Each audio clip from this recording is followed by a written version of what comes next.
on TV, on radio, and on your smartphone. This is Talk TV. Tonight on Piers Morgan Uncensored, trust jets to Europe for talks on Ukraine. Back home into a cabinet at war. Will benefit cuts be the next big U-turn? 5 years ago, the Me Too movement sent shockwaves through Hollywood and across the world by exposing predatory treatment of women. But is it now harming young men? We'll debate that. Plus, the have-a-go heroes filling the void left by Britain's police in crisis and getting stabbed for their trouble. Is it safe to take the law into your own hands? Live from London, this is Piers Morgan Uncensored. Well, good evening from London and welcome to Piers Morgan Uncensored. Well, ladies and gentlemen, these are difficult times for Britain. Our neediest people are struggling to keep up with brutal rises in energy bills. Rocketing rents could leave some people homeless. Now mortgage rates are exploding too. Millions of young people have no hope of ever owning their own homes without the bank of mum and dad. Caucasian boys, many of them raised in our most deprived neighbourhoods, are now the worst performing demographic for getting university places. And today charities are warning the disabled and handicapped and will be the worst hit by the government's benefit cuts, fueling yet another split in Liz Truss's cabinet. Meanwhile, refugees and economic migrants continue to cross the channel in small boats, a crisis the Home Secretary admits is out of control. Now, how did all that sound to you?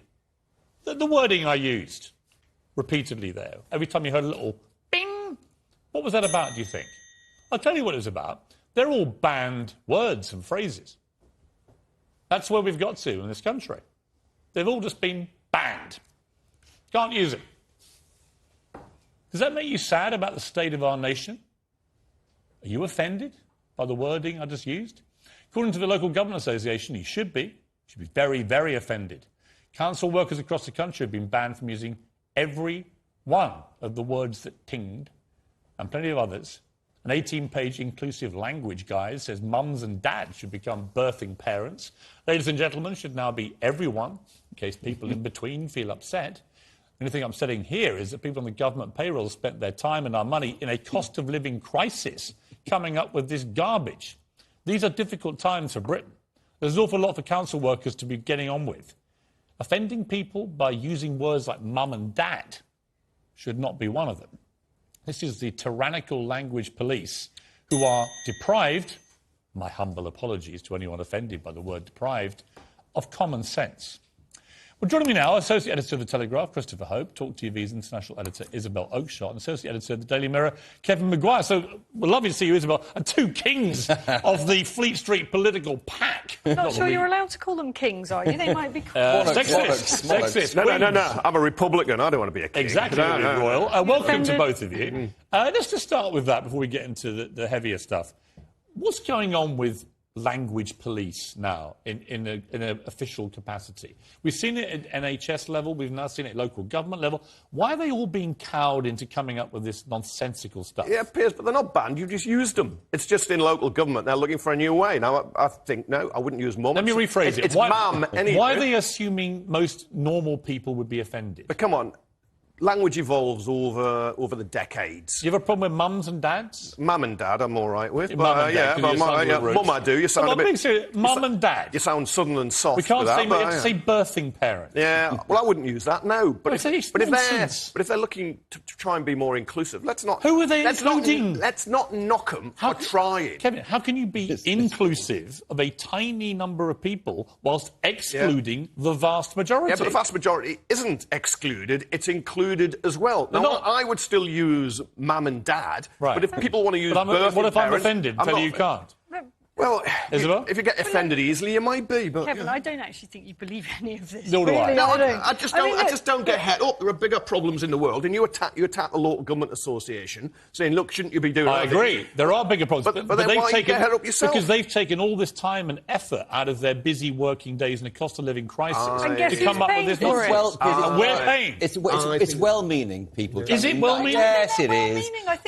My problem is, stuff. I thought my phone was getting text messages. I let them turn it off. I had no idea they're offensive words at all. I basically thought So I was reading it perfectly straight, and we were doing the tings to remind people later. This is what Every one of those things was a word that's Let's offensive. just pick up on this whole birthing parents thing. Is that not offensive to people who are who've adopted their I think children? women are really or important. who use the Celebrate mums, surrogate? and mums do all the effort. I mean, call them birthing I used to get on a parents. plane, Not right, equal. and I used to love the moment where they said, "Ladies and gentlemen, your captain speaking." You're not allowed to say it anymore. No, I think it would just get ignored by most people, won't it? No one's going to do this stuff. Do you three not realise the contradiction of getting upset, other people get upset, then you're getting upset yourself? I mean, Well, just chill a bit. No, Just chill. No, because what we're trying to do is protect language for the vast majority of people who have no problem with that language. And by vast majority, I mean 98% of the world's population. Piers, we're about the same age. You know that some of the language that would have been used about gay people, people of colour, when we were kids and young, is really offensive. I think that's completely now. different. Yeah, but you move on. No. Racist and derogatory or homophobic or transphobic phraseology, I'm completely with you, right? You should never stigmatise groups of people. Right. But changing mums and dads to birthing parents is actually grotesquely offensive to every mum and dad who wants to be called a mum and dad. Or disabled people, older people. Language, look, they're trying their best. Once you give an inch on this stuff, it never stops. Now, you've given the inches. We just said you've given inches already. In fact, miles, I'm glad to say, on gay people, on people of colour, elderly people, disabled people. And so there are other people We who haven't will got look to at. Christmas yet. I mean, that's around the corner. Christmas will be next. Winter parties. Oh, that's rubbish. Winter You know that's They rubbish. Here we go. Utter rubbish. Yuletide greetings, Kevin. I mean, really, honestly. It'll all have to go. All right, Christopher, let's turn to more serious things. Liz Truss, your Daily Telegraph's big political guru. Is there any defence you can put up which doesn't constitute my belief that the whole week was a total disaster? She tried to run before she could walk. They were too quick on it. She was a tax-cutting Tory. She basically had a very good idea about dealing with the energy bill crisis. That was a good idea. Then onto this, let's call it a Christmas tree, they attached tinsel, bankers' bonuses, 45p tax rate, stamp duty measures and other things. And almost by then it keeled over as a result, its own weight, and that's the problem. But as a result of this is the problem I have with it.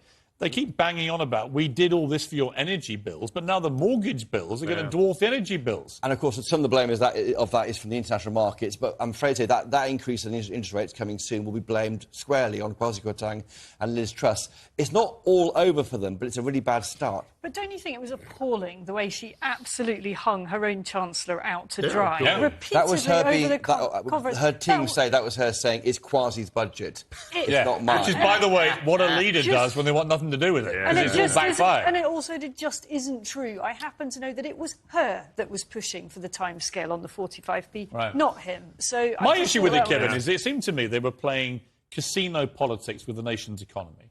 They were basically rolling the dice. They think we've got 2 years till the next election. We've got to move on with this. Every second counts. We're going to throw the kitchen sink out there or on the roulette wheel. We're going to put it all on red and we're going to hope it comes up, and then maybe it's a 50-50 shot at best. And it's come up the wrong way immediately. I mean, I've never seen anything quite like it, where there's a run on the pound. The Bank of England steps in with billions of pounds to bail out, to help the pension funds not go under. We see mortgage companies withdrawing hundreds of mortgage offers because they can't actually work out what's going on. This was catastrophic. Oh, absolutely. It's catastrophic for just about everybody in the street, because they will pay the price ultimately. Normally a new leader, a new Prime Minister, you get a honeymoon. She's gone straight to divorce. And I think it's probably over for her now. I think that. It's not over. If the lady is for turning and backs off on her threat to cut the incomes of the lowest paid by not raising universal She's credit... not going to do it. There's no threat. I mean, what will happen is Why they'll decide in November when the markets have calmed down. They have got 2 years to the next election. Green shoots can happen. If she is tied to the future of the war in Ukraine, if that ends or gets towards ending, and if the energy prices fall, then I think the growing economy, if this works, will unite the party behind her. Christopher, you're a political historian of some repute. 81. Yeah, I keep being 81. Right, I keep being told this is mini Thatcher in action, Liz Truss. But Thatcher did the opposite. When she first came in, there was a rough old economy. She stabilised the economy. She even put some taxes up. She had a windfall tax on energy companies. She got inflation down. She got the economy stable again. And then she cut income tax dramatically and became known as the great tax cutter, a Conservative leader. But she did it the right way. Liz Truss has gone in with a worse economy. And, pretending to be Margaret Thatcher, she's done actually what I think would be the opposite of what Thatcher would have done. there was no time to do what Thatcher had done, which was wait to bring it back into line. She had to act quickly. That mini budget was... No time for her personally. For the party. That mini budget, that was an election budget. They gave 60 billion away for families, and they cut taxes out of the house. Right, exactly. So here's my point with that. She had no mandate from the country to do what she did. Right? She had a mandate from 160,000 Conservative Party members. Maybe fewer than that. Because only what? 60% voted for her. So say 100,000, right? So 100,000 people determined that they're going to put Liz Truss there and she's going to do this unbelievably radical, as it turned out, reckless mini-budget, which nearly paralyses our economy instantly.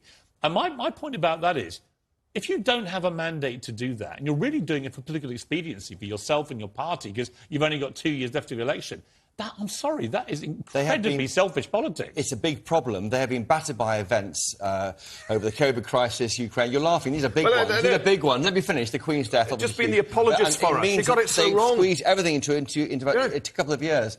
I said 81 to you because they are telling me that they think 1981 is where the party is now, in the sense that the SDP were 30 points ahead, and they pulled it back in 2 years because of the growing economy and the fall. Well, eventually, Chris, you're sounding like the lad nailed to the cross at the end of Life of Brian, who's singing "Always Look on the Bright Side of Life." She got it. You're a very naughty boy, Kevin. She got it absolutely wrong, and she got it wrong because she won a contest in the cult, the Conservative. I think there's a bigger problem, and she didn't start governing for the country. She was still governing for the cult. I totally agree, and here's the problem with this cult. She's now, anyone who doesn't agree with her is anti-growth, apparently, which is ironic given how little they've done for actual growth in the last week, right? But I think it's the bigger problem for Liz Truss. She made the mistake Boris Johnson made, came in as Prime Minister and got rid of every alternative voice. She just surrounded herself with sycophants. Got rid of talented, smart people, Gove and all these guys. That absolutely goes to the heart of it now. So they're all on the outside of a tent now attacking. He resigned first, Gove. He wasn't sacked. Just your clear on that. I know, but she could have brought Gove back, right? I think he would have come back. He was said, I'm not going back to frontline politics and walked away. I know what he said. I don't believe a word any of them say. But my point being, if you come in and you just do a clean sweep of all the negative voices... 100% that. She has now got... Her biggest problem immediately is not actually the electorate, because she's got another 2 years. It is actually managing the absolute mess that there is within the parliamentary party. And it was only that meant that she did not press ahead with the 45p to 40. It wasn't the outcry in the country which she is actually prepared to face down. The problem is, Christopher, once the rebels outside know that she has done a U-turn on one big thing... 100%. They know she's a woman who is for turning, right? Yes, she's a weather vane, to use that term, used against Starmer by Boris Johnson. Paralysing for a Prime Minister. She was called a lame duck leader by rebels I spoke to at the party conference. But for me, it's all about Tuesday. Tuesday is the day she says sorry to MPs. MPs on the right who are bruised about going out to defending an abolished tax cut. Those who were sacked, then the 29 intake, always angry about something else. The left, everyone's crossed. There are all these factions. Unite them, say sorry, move on. Saying I don't think she's saying I get it is not enough. It's gone beyond that. Before we leave this, I just want an extraordinary clip, which was a nurse, I think it was the Jeremy Vine show, in the audience, a nurse who said this. There are no resources, and you are told persistently on the news that, care homes are being ring-fenced. It's a lie, and I'm sorry, but if you have voted Conservative, you do not deserve to be resuscitated by the NHS. Hang on. I mean, I could barely believe what I was hearing. This thing went viral. That is a British nurse saying that if you are a Conservative voter, you do not deserve to be resuscitated. I think she actually can we all agree this was... I think she meant it. I know you don't like Tories, but what on earth would she say? Would you give Liz Truss biscuits alive, Kevin? She is expressing the frustration that many people in the health service... You can't defend that, Kevin. No, I know, she was over the top. But over the top? It was disgraceful. But if she's working in the NHS and she dearly sees the pressures and she knows what happens with patients... No, she shouldn't have said it and expressed it like that. That is absolutely right. Well, that's it. That's where you stop talking, Kevin. There's no buts. But if you have dealt with patients being stuck on trolleys in corridors because you don't have beds, and you haven't got the care, you will feel frustrated. What's that got to do with people who vote Tory? I mean, it's just ridiculous. Well, I think you'll find the Tories have been in power for 12 years. Right. I mean, look, Tottenham fans, fine, you've got an argument. But, there we are. No, I thought it was a really despicable thing to say, actually, and I was shocked it came out of the mouth of a nurse. Yeah. Because you just think, well, you go into nursing not because of people's political persuasion, you go in to save people of all persuasions. Right. That's the point. Nurses are caring, but Kevin, because of that, when she stop says digging. it... Stop digging. Can you imagine, by the way, if it had been a the other way Conservative round. nurse who'd said, if anyone voted Labour, I wouldn't save their life. Your spleen would be exploding. Piers, if somebody had said that at the end of the Labour period and they hadn't trebled spending on the NHS, you got waiting lists down, you'd have been horrified. And hadn't built new hospitals, then maybe they would have You'd been have justified. been immeasurably more horrified. But maybe because of Labour's record on the NHS and it was so much better, there wouldn't be a nurse who would have wanted to say that. Sadly, we have to leave you. You're coming back a little later, I think. Christopher, I think we're letting you go, I think. Oh, this is great. Are we? I think we are. Community You've been care. brilliant, so come back again soon. We loved it. Isabel, I think You're you're not coming back being for another debate. resuscitated. A lot of moving around the chairs today. But next tonight, it's 5 years since the first revelations about Harvey Weinstein and the launch of the Me Too movement. But has it now done more harm than good? Plus, Meghan, Harry, the royal fallout of our age. We've got the author of an explosive new book with insider details that rock the palace. Valentine Lowe from The Times, the man who really knows what's going on behind the burgundy curtains.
Welcome back to Piers Morgan Uncensored. Revelations about disgraced movie director Harvey Weinstein's abuse of women sparked a global reckoning with predatory male behaviour.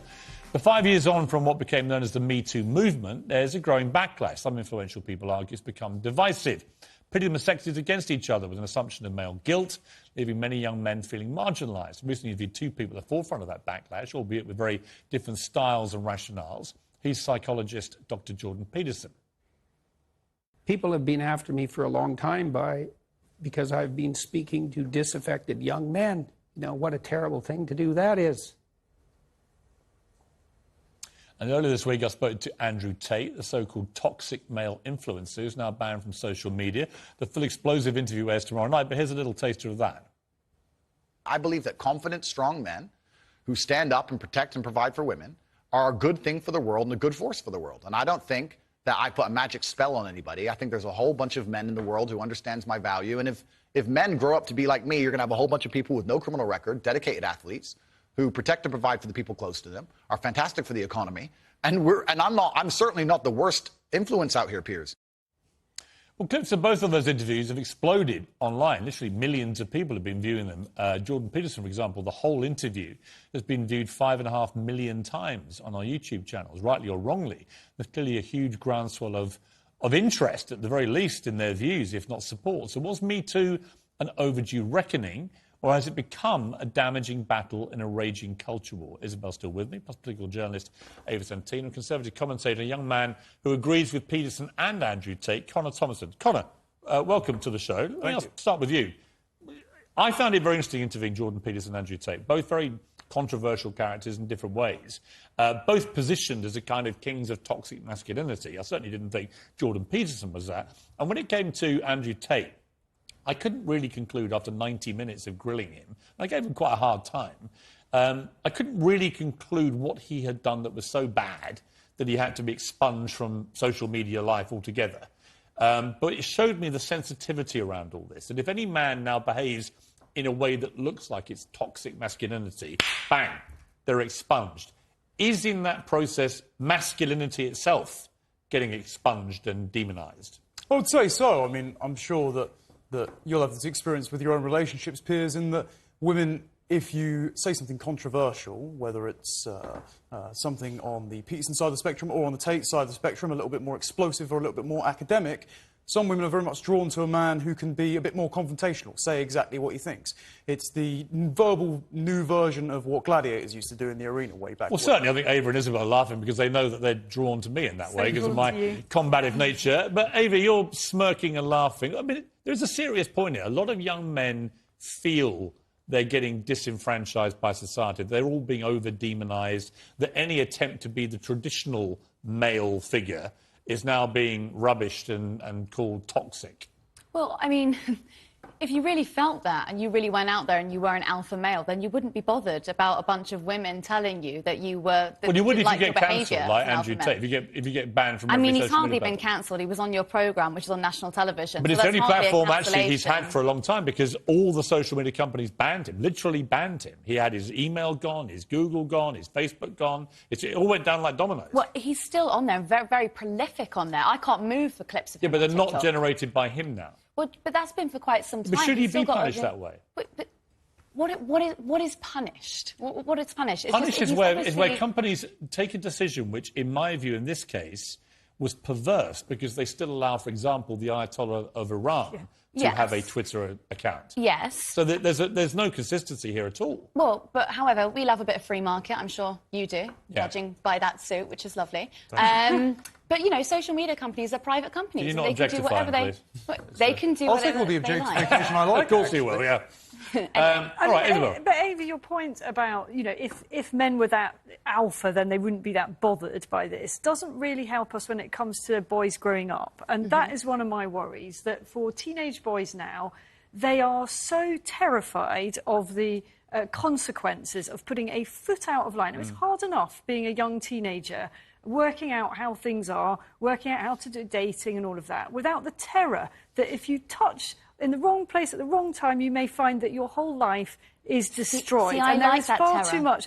Well, I like that. As a mother of a teenage boy, I don't like that terror. That's the malicious thing I've ever heard. That is awful. I think that men should be frightened. I think to you'd touch feel women in a way differently that if you they're were, not comfortable with. But we're talking about but teenage we're not talking years, about. children. We're not talking about. We're talking about it's an interesting thing that you see. I would say that attitude actually is part of the problem too. That's to me toxic femininity. That is saying you should all be terrified, you men, if you put one. Of assaulting. Well, I think we all understand what sexual assault is. Assault? What Isabel's talking about is that young teenage clumsiness in many cases, which is now being recategorised as assault. Is that a problem? It's not being recategorised as assault. It's always been assault. It's just we're finally talking about it. I don't agree with that. That's ridiculous. Teenage boy fumbling with teenage girl is not in most cases, assault, is it? Do you remember Aziz Ansari, right? Half the heels of Me Too, half the heels of Harvey Weinstein rightly being dragged through the courts, and it should have got way worse than just prison time, in my opinion. Aziz Ansari had a consensual relationship with a woman. She felt a bit awkward, and afterwards rescinded consent, and he was lumped in, and he had his career. No, I'm with you on that one. Cancelled. I'm with you. So then why should men be afraid of that? Because he didn't touch her without consent, did he? No, but she rescinded his consent, and how are she young saw boys that supposed to navigate then this, the whole Yeah, thing? I'm thinking Well, of my teenage son. You know, he's 14, 15. What's he supposed to say? Would you mind if I put Isabel, my you are an hand... extremely strong woman. I know in your house you're teaching them the difference between assault and then coming on to someone. I know you are. But what we're talking about is it's been very interesting watching the Me Too movement and the Time's Up movement, how it's all developed, because a lot of very bad people, Harvey Weinstein and others, got their due comeuppance. We can all agree with that. Yeah. This is not even something to be debated. We're really talking about the grey line, right? Where is that grey line? Yeah. How do you navigate it? When you're an experienced adult and you've been around the block in many ways, you can navigate that much more intelligently and with emotional intelligence than you can if you're a teenage boy. And I think the point Isabel makes is a good one. I've had 3 sons in their 20s. I've always taught them to be respectful to women, and I believe they are. But I do think it's really hard for a 16, 17-year-old boy now in this environment to know even how to start having some kind of physical relationship with a woman. Those good boys are all terrified. I know that from talking to my son. He's just like, I'm just not going there. Is that healthy? Yes, I think it is, actually. I think it's better to not have a physical relationship than to have one that could ruin a woman's life. But then how do they ever start? Well, don't. If you're not 100% sure, don't. What are you going to have? A bunch of neutered boys who never had... So obvious. We actually do have that. Gen Z is having far less sexual relationships than any ever before. It's true. And young people have stopped having sex. I agree with the first part of your sentence, actually. If you're not willing to have a sexual relationship with clearly defined lines, don't have one. And so I actually told my mates at university, don't sleep around with girls. 1, girls don't bring a guy home that you don't know what he's capable of. 2, guys, don't bring a girl home if you think that possibly she could have a false accusation against you. Can I make another point here? Which I find... I mean, look, that sentence to me, when I was your age, right, how old are you? 23. 23. When I was your age, the idea you would even have that sort of thought process... Yeah, I wouldn't have those sort of mates that would ever cross the line, so I wouldn't have to have that conversation with any of my friends. Don't throw my mates in with a bunch of violent people. And is there a certain purity here I'm detecting in a certain type of feminist who thinks that they're all unimpeachable and that this is all one-way traffic and that only men can be toxic? No, I Because I've got to enlighten you. I've met quite a few women in my life who are pretty toxic themselves, and I don't see the debate being framed around that at all. No, but the point is that we're still in a situation where only 5% of rape cases actually even go to trial. Which is ridiculous. But that's the extreme end of it, isn't it? You're talking about rape here. But Ava, we can all agree that's wrong. We can all agree that's wrong. But, OK, so even on the extreme end of it, rape doesn't even go to trial. If you're assaulted, and that is life-changing. What happened to Rose McGowan with Harvey Weinstein? I know Rose well. Was life-changing. And she didn't get her comeuppance. Yeah, but Ava, we'd all agree about career. that. Well, I think what has sent a shudder through all of our spines from your mouth today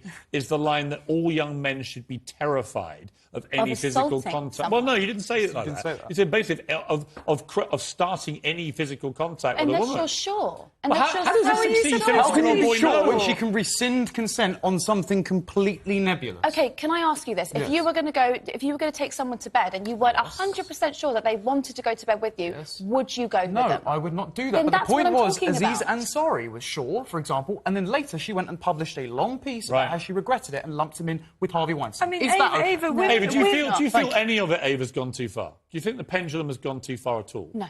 No, I don't think it's gone far enough, actually. Really? I don't think we've brought anything into schools. To your point, we haven't brought any teaching into school about what is assault, what isn't. If you're worried about, like, 16-year-old boys not understanding what it is, bring in sexual health lessons. Teach it. The idea that you can teach rapists not to rape is insane, because they already know. What do you mean? That it's illegal. OK, right. You're saying if boys wouldn't know what's assault and what isn't. Yeah. Right? OK. The idea that rather than taking the power out of someone who can make a false accusation is what they're actually, most of them are concerned about. Specifically, my friends, for example, who would never dream of doing something like that. But then what the feminists fail to understand is you can educate evils... Did you not identify yourself as a feminist study? No, I didn't, actually. Oh, OK, sorry. Piers You're not so then that's... But Piers labelled me. Actually, I called you a toxic feminist. Okay, then if that's my I'll take presupposition, that. that's Yeah, of wrong. course. Fair enough. But you cannot, if a rapist is willing to violate the law so violently, you cannot teach him out of that. All you can have is very harsh punishments to deter No, because that. you're talking about the grey line, and the grey line is at parties of not understanding that when a woman is so inebriated that she can't stand up, boys need to understand that is Well, no. that's a different line. Now you're That's a completely bringing in different line. something else. Ava, I would like Yeah. to know whether you accept that women, and particularly teenage girls and young women, sometimes give out pretty mixed signals. They give out mixed messages. They're not even sure what they want at any given time. I think we're victim blaming. I don't think I that's think we're- I victim think blaming. Come off So it, do Ava. you, we do are. you I think we are accept... straying into do a you- Come off Wait, it. Every do you- sinew of your body knows what she just said. Do you has a accept merit women to it. can sometimes It's a give woman off saying it mixed too. Come on. messages? Come on, they Look, can. I mean, sure, but That's I'm a not. non-denial. But I'm sure, but I'm talking about assault. So how are you No, but supposed I to... don't think any of us disagree about assault.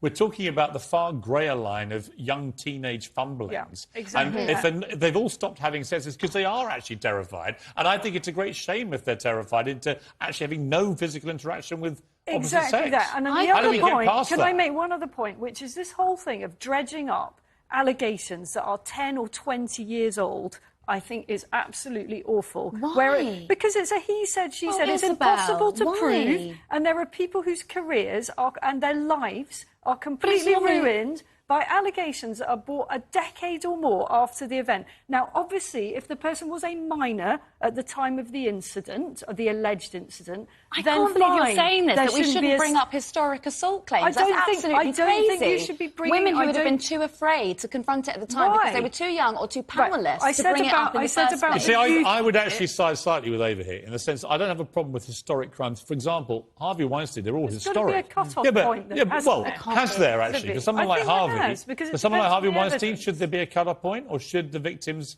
who were all bullied and scared I think it to come depends forward, right?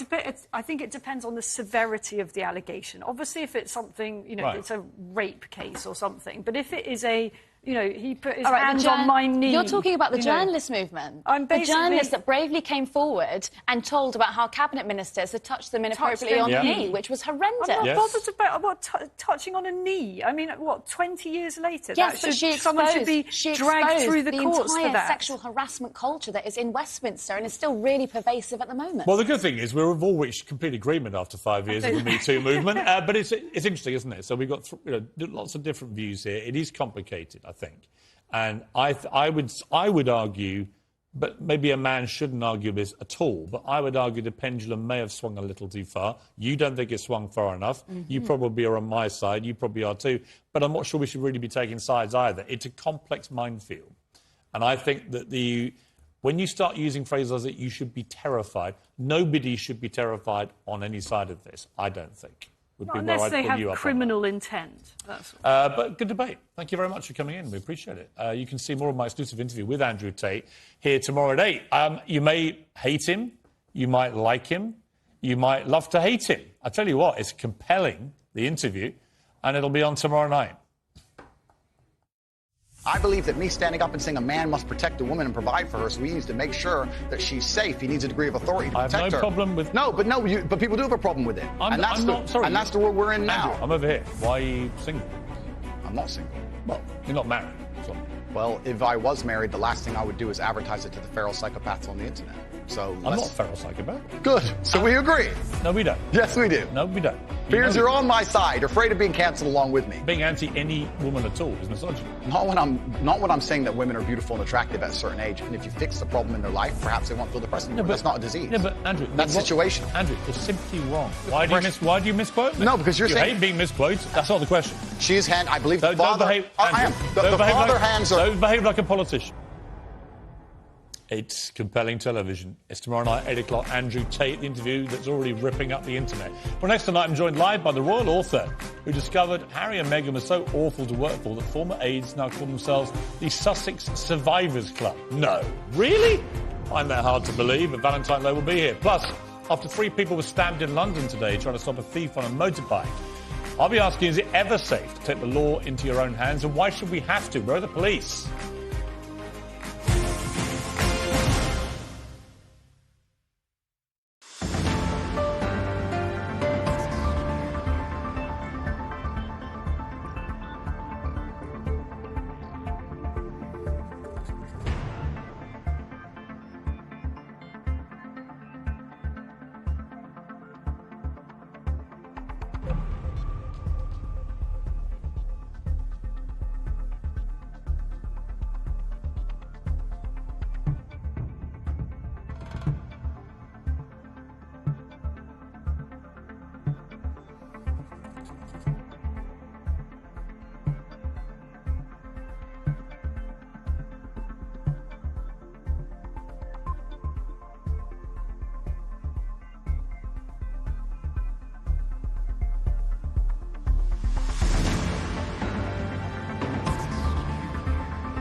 This is Talk TV.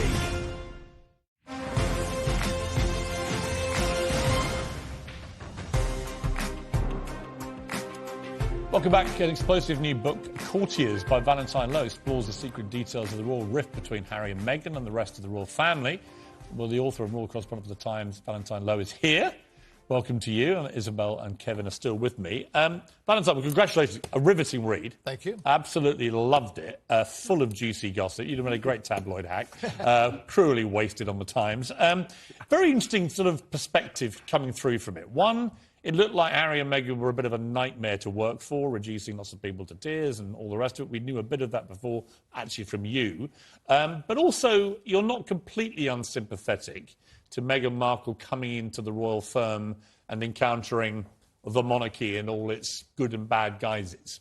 No, I mean, and what happened when she arrived, people went out of their way to help her. I mean, she had a meeting with a guy called Miguel Head, who was William's private secretary, and he said, listen, you've had a career, you're an actress, you're a grown-up woman, you're not, a new bride like Diana was. We're here to say we don't have to do things the old way.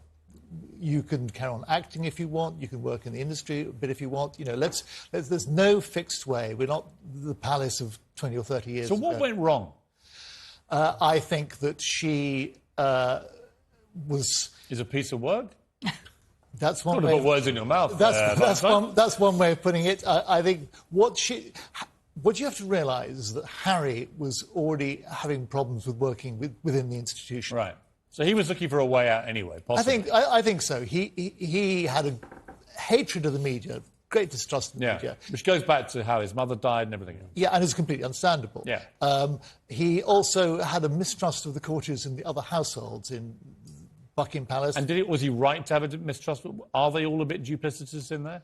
I don't think they're duplicitous, but they may have different ideas about how to work from what he does. And also he had this thing about his shelf life. He knew that as he grew older... He got less important. He got less important. Yeah. Prince George would grow up, and by the time George would be 18, Harry thought he'd be over, and he was obsessed with trying to have instant results, which is why, when he invented Invictus Games, he did that in a real hurry. Yeah. From a year... from seeing the Warrior Games in States. What is going to happen if his book comes out and it, as people fear in the palace, because I've spoken to some of them, it trashes Camilla, the Queen, as she now is. In fact, there's been a directive not to call her Queen Consort now, but to call her the Queen. And it trashes the Queen, and it has a go at his father, now the King. Is there going to be a tipping point for Charles, which the Queen, the late Queen, was not prepared to act on, where he says, enough, you're losing all your titles, and you can go off and be Harry and Meghan, celebrities in California, but you don't have any royal titles, any royal status, it's over? I don't think that would ever happen. I don't think, whatever Harry does, I don't think Charles would do that to his son. Isabel, it's a mess. I mean, you've got, these two boys, William and Harry, who were the nation's, beloved young men when they had to do that harrowing thing, walking behind their mother's coffin. Obviously horrific. Their mother was 36. You can't fail but have sympathy for them. But William's gone one way dealing with it, into duty and all his country and all the rest of it. Harry disappeared off. Is there a solution to this, or are we just going to be reading drama about this for the next 10 years? I mean, I think we'd still forgive him. I think there is a huge Would we, amount if she's of involved? Residual affection there still for Harry, and I think it's very easy to make her the kind of scapegoat for all of it, and he is absolutely responsible as much as she is for where things have landed. But I think we could forgive him if he came back and if she played the game. And it was interesting what you said about the palace initially saying that she could do things differently. I mean, I think there's some appetite for that, but I think in order to get to that level of national forgiveness, she would have to be seen to do a Kate for quite a while. Right. I mean, you don't even want a monarchy, so you're probably the last person to ask on this. But we have one. We have a new king. And at the centre of this, Kevin, is a human drama. There is. Which is very real. These two boys don't talk to each other. They pretty much hate each other. The wives have got involved. It's a classic family dispute. Let's just reduce it to that. Yeah.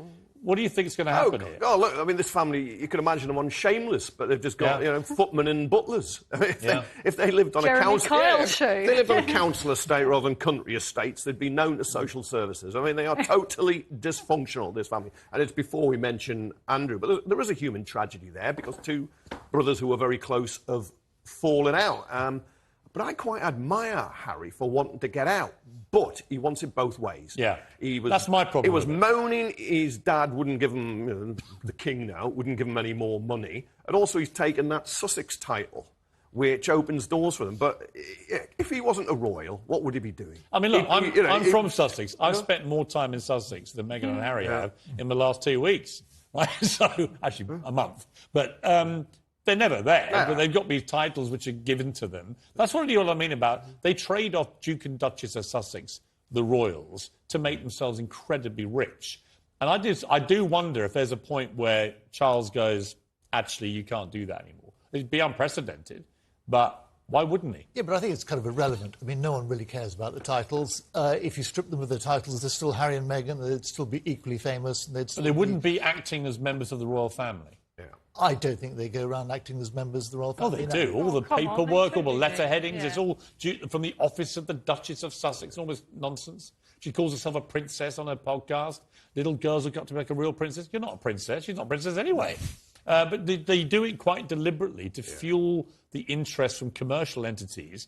And really the interest is based on them trashing their family. I mean, without that, I'm not sure what we're interested in. We don't want to hear their woke homilies about life, do we? So I'm not sure how this all plays out, but it's a mess. And Charles may have to deal with it, I think. It certainly is a mess. And I think the woke homilies have a market in the States that they don't have here. Yeah. And the trashing the royal family, even in the States, people begin to get bored of that, I think. Val, how do you say? I'm fascinated to know, how does it end, this? What is your prediction? I think he's going to come back here, tail between legs, and she'll be left there. That will I guarantee that will never happen for one very particular reason: the kids. Those kids are going to stay in the United States. Harry loves those kids to bits. He's a great father. I'm convinced that he's always been terrific with children. So while she has breath in her body, those kids will remain in the States, and therefore Harry will too. Well, it's fascinating stuff, Valentine. It's a brilliant book. I highly recommend it. It's called Courtiers, The Hidden Power Behind the Crown. Valentine Lowe from The Times. Thank you very much for coming in. Thank you, Isabel. Thank you. Kevin, great to see you. First time since Good Morning Britain days. You look a bit more presentable this time of night. You do first thing. The first thing's a bit of a horror story. Don't we all, though? Actually, you're coming back, I've just been told, so you're not going anywhere yet. Next tonight, policing and crisis are vigilantes, now a grim fact of life in Britain.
Welcome back to Piers Morgan Uncensored. With almost half of British people saying they've never seen police on patrol, it's perhaps no surprise that more people are taking the law into their own hands.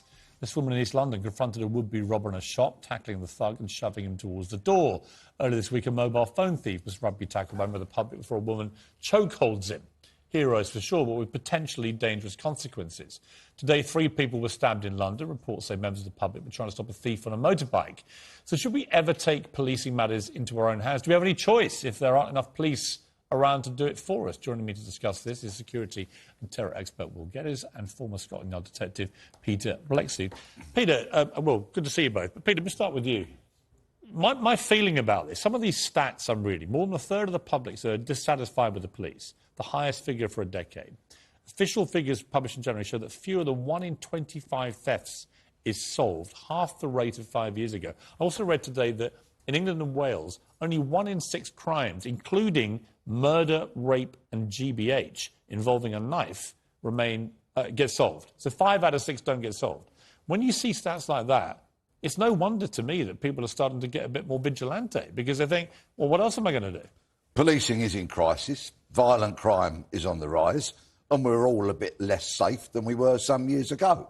It is no surprise that when people see crime being committed, some people want to get involved. They want to do their bit. Why is it getting like this? Well, because people are exasperated by what they see as the failings of the police and the criminal justice system. And people go, do you know what? I've had enough. I'm going to have a go. Well, that's fine, but you really do need to know what you're doing, because the greatest problem is that you can sometimes make a bad situation even worse. Well, we saw today, you know, a theft was taking place from a couple of people on bikes, and 3 people got stabbed. The people that involved in the stabbing, they've disappeared. That is, I guess, a form of public vigilantism, where people have been injured badly, perhaps. Yeah, I mean, but I think, as Peter was saying, people are feeling the pressure. I mean, I know at least half a dozen people personally who've had their watches ripped off their arms or been robbed for their phones or whatever, and certainly statistically, we are going into a very, very, very dark territory. I mean, robberies of phones have gone up by 60% in the last year. There's 39,000 robberies and thefts which have occurred in the last 12 months. People are fed up with it. And they believe if they call the police, nothing will get done. And I'm the first to always back the police. I think they're massively understaffed, under-resourced. There aren't enough police on the streets. I felt this. When the Tories took 20,000 coppers off the beat, I just thought it was a catastrophic error. And there's also the question there's no community support policing. So, I mean, in the same way, you don't see police patrols that often. What is not helping and what is aggravating the situation is that you'll see Stop Oil protesters and you'll see some 15 or 20 police officers attending to that. And the way that the general public will look at it is they'll go, you've got 15, 20 officers dealing with what is a passive, albeit irritating and inconvenient protest. Why aren't these officers in our neighbourhoods? Right, and Peter, I mean, there are lots of factors behind rising crime. I think increased drug abuse is probably one of them, because that inspires drug gangs and so on. What is it behind, in particular, knife crime that is exploding as well? What is driving that, do you think? Is it the fact they don't think they're going to get caught?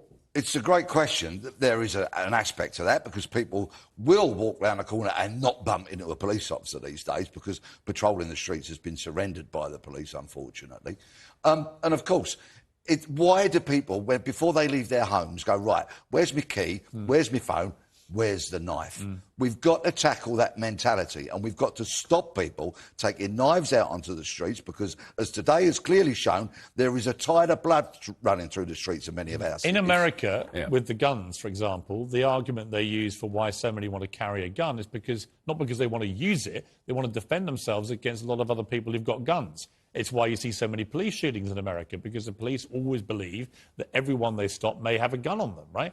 We're heading that way with knives. Yeah, but so many young people who get captured with knives will say, well, others had knives, so I thought I'd better take one out onto the streets myself. Either to be part of the gang or to defend themselves. Yeah, and the stats overwhelmingly show that if you take a knife out onto the streets, you are far more likely to become a victim of knife crime yourself. I think in some ways, Piers, it's almost simpler than that. A lot of these street rats who are going out and robbing people know that if they produce a knife, they're less likely to meet any kind of resistance. You know, when I teach people in personal protection, one of the things I always say is these guys are fundamentally cowards. They rarely operate on their own. They will operate in gangs. One of the big telltales, which people have to be very, very conscious to, is that many, many situations are now being launched on electric bicycles because obviously there's no identifiers, no number plate, which is easy, obviously, to trace.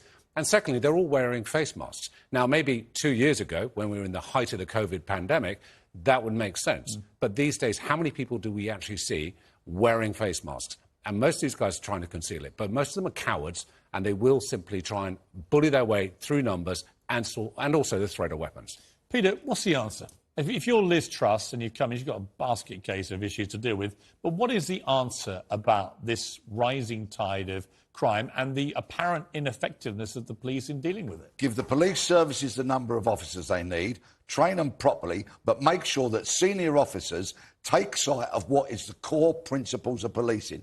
Not mucking about trying to be community engaged with every minority group that exists in the land. Stick to the Robert Peel principles that were written nearly 200 years ago and are as relevant and as apt today as they were back then. Keep the streets safe. Investigate crime when it happens and catch the bad people. Peter, Will, thank you very much. Appreciate you both coming in. That's it from me. Tune in tomorrow, 8 p.m, for my pretty hot hour-long interview with Andrew Tate. If you don't know much about him, you will afterwards. Don't miss that. 8 o'clock tomorrow. Whatever you're up to, make sure it's uncensored. Good night.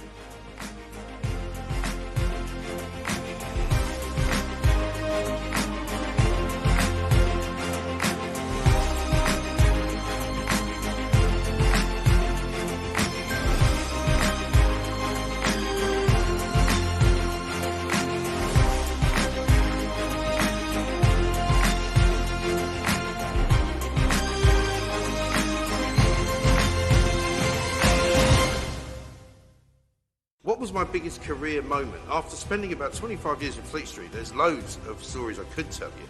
But actually, I think I did an overnight show for Talk Radio in the early days, the night of the Brexit referendum. And that was actually quite a milestone because, of course, we started off thinking that Remain had won. And at 2:30, 2:45, after Nigel Farage had already said he'd lost, it turned out he hadn't lost. And it turned out we were leaving the European Union. So that was quite a shocker.